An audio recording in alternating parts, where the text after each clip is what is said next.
शीत दिने गाजर हलवा खाया को बहुत ही भल लगे। यही भली रेड रेड कलर गाजर रे गाजर हलवा कले बहुत ही बढ़िया लगी थाए। आपण मानक रिक्वेस्ट रे मु पुणी थरे गाजर हलवा रेसिपी आनी छी आपण मानक सहित शेयर करिवि। ए जो रेड कलर गाजर नहीं ताको भल से चोपा छड़ाई देली आउ छोट छोट करी ग्रेट कर देबी।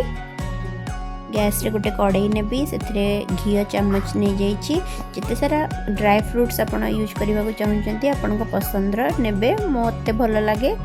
जो किशमिश आउ किछिटा आलमंड मु ऐड करके नहीं ताको छोट छोट करी काटी देकी टिके गोल्डन ब्राउन हवा जाए भाजी देबी।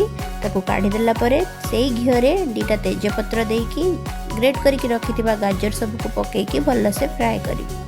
यही भली अल्प लुण देकी जदि भल से गाजर भाजिबे भल शीघ्र भाजी हो जिवो तार एक्स्ट्रा पानीटा भी मरी जिवो। तापर जाइके आमे कोन करबा सेतरे क्षीर ऐड करबा। क्षीर आपण आपणक हिसाब रे ऐड करिवे आपण को केते की क्रीमी टेक्सचर दरकार गाजर हलवार। मु एडी 700 ग्राम्स रो गाजर नेची तो सेतरे अराउंड 350 ग्राम्स रो मिल्क यूज करिछि। कंटिन्यूअसली गोळे गोळे की रांधिबे क्षीर जेमती कंप्लीटली एब्जॉर्ब हो जिवो गाजर द्वारा। तापरे आपणक टेस्ट हिसाब रे आपण चीनी ऐड करिवे आ ताकू कि समय गोळे की रांधि देबे। मु गाजर हलवा को आउरी टिके क्रीमी करिया लागि सेतरे अल्प कंडेंस्ड मिल्क यूज करिछि।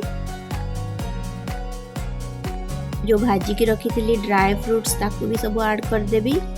तापरे अल्प गुजराती पाउडर दे देबी भल बास्ना आसीबो गाजर हलवार। आ अल्प समय पय गाजर हलवा को टिके कुक करिबी।